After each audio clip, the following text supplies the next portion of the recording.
The Nation of Islam has been in the UK since 1985, and in that time they have contributed positively to the black community. Teaching self-discipline and self-reliance, the Nation of Islam has worked with other organisations to help improve the condition of black people in the UK.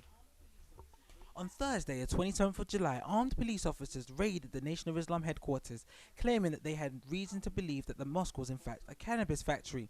Outraged, supporters from across London attended a Brixton press conference to find out what happened. I went down there with the media team to hear the opinions on the ground. Could you talk me through your initial reaction when you found out what happened or what had taken place? Well, I was sitting in a meeting and then got a phone call, and I was a bit concerned when I heard the message, because I'm familiar with the brothers and sisters. So as a result, I decided, well, something had to be done sooner rather than later. But of course, not unfamiliar with these issues over the last 30 years, dealing with them, I thought the best thing I can do, let's get involved quickly as possible and to see what we could do. And I have to give some commendation to some of my colleagues who have responded very quickly to address and try to alleviate some of the anxieties. Well, I actually drove past the building. I actually called my dad as well, but he already knew. So, yeah, I was just shocked because nothing like that's ever happened before, so it was just shock. Okay. And what do you think about that whole scenario? What do you think about it? Basically, I think the police will continue to always do what they do. And I think it's for us, individuals, to form a community where we can look after ourselves so we can withstand these, because that is the role of the police. That is what they do. And I can imagine in another 10 years there'll be some other community that's raided as well. So for us as a people, the onus, I think, is for us to be able to be in a position to protect ourselves. They also know that the Nation of Islam stands against drugs. They know that the Nation of Islam has done a great deal, not only in this country, but in the United States of America and other parts of the world, to stamp out drugs in the African community. So the idea that they raided the Mosque of the Nation of Islam in search for drugs, I believe, was the pretext. And then I'm hearing that they are claiming that it was a mistake. Yeah? We don't accept that at all. At the moment, what do you think of the relationship between the black community and the police officers at the moment? And the black community and the police force at the moment? Yes, I mean, in some ways things have improved. Things are going in the right direction, but for us it's not quick enough. I think there's a lot more that can be done. I still think that the police are some way away from particularly the black community, and the police service has got to try harder. And where do you see the relationship between the black community and the police going from here? I think it will be the same. I think there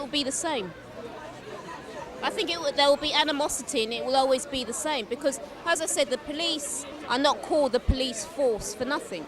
Okay, and where do you see the relationship between the black community and the police? Where do you see that going from here on? I think that both the community and the police are responsible for that relationship. It's important for us to make sure that when it comes to what we want from the police, what our expectations are from the police, it's important that that is clear.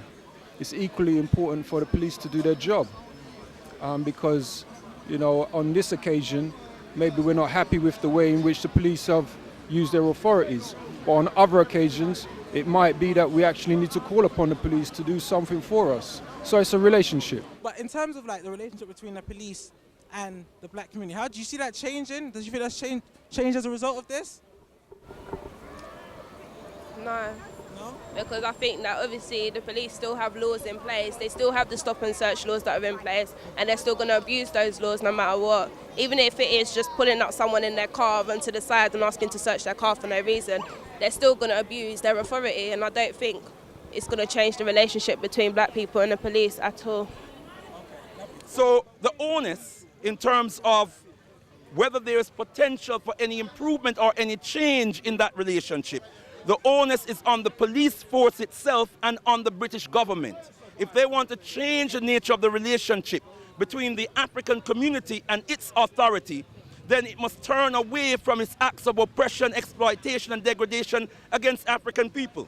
I think if we want change, we have to go and get it ourselves, because no matter how much we rally and how much we march, they're not going to give us what we want, and that's freedom, justice and equality. We have to go and get it ourselves, which means we have to do for self, like the Honourable Minister Louis Farrakhan says. In your opinion, where do you see the relationship between the police officers or the police force and the young black community going? The police force in general could be very biased towards the black community. We know that statistics tell us that, but it's also about everyone showing interest. The more you show interest in your own, the things that you own, is the more likely it is that the police will show you, or those in power will show you more respect. So if you want respect, you need to respect ourselves. So first, it starts from within the community.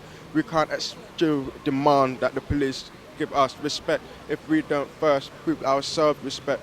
So it needs to start from within. We need to build up our own resources. We need to show that we can be together and as a community before we even think about approaching those in power. Yeah, why do you feel it's important for all of us to be here? I think basically, as an African, as a black woman, it's my job to support my community, and that's why I'm here. It's not like I'm having to pay money to be, that my physical presence to support this, I think, is important. How did you feel that the press conference went altogether? How did you feel it went?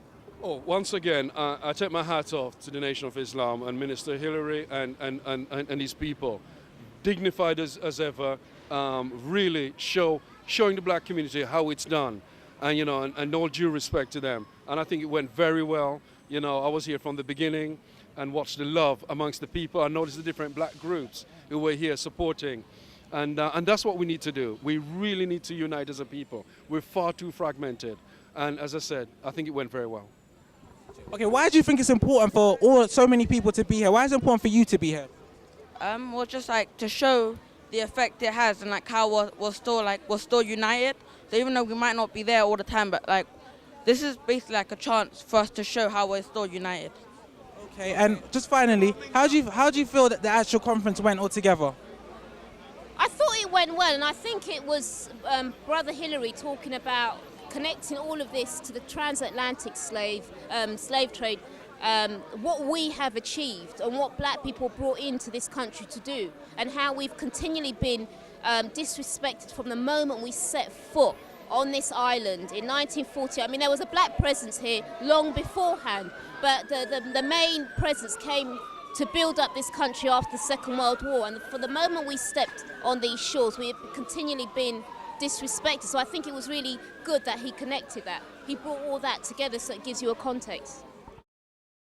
So we are not here to overemphasize the point, because an apology is made and we accept the apology. However, we want the police to know, and we want them to publish to us, which they said that they will, the actions that have been that will be taken for the sergeant who led a team of police into a building that he had no right being in.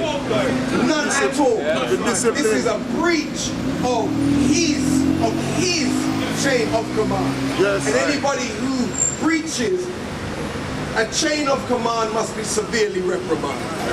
So we look forward for accountability now for those who break their own law that they are sworn to uphold. We don't have an axe to grind against the police. We thank them for what they do in sincerity.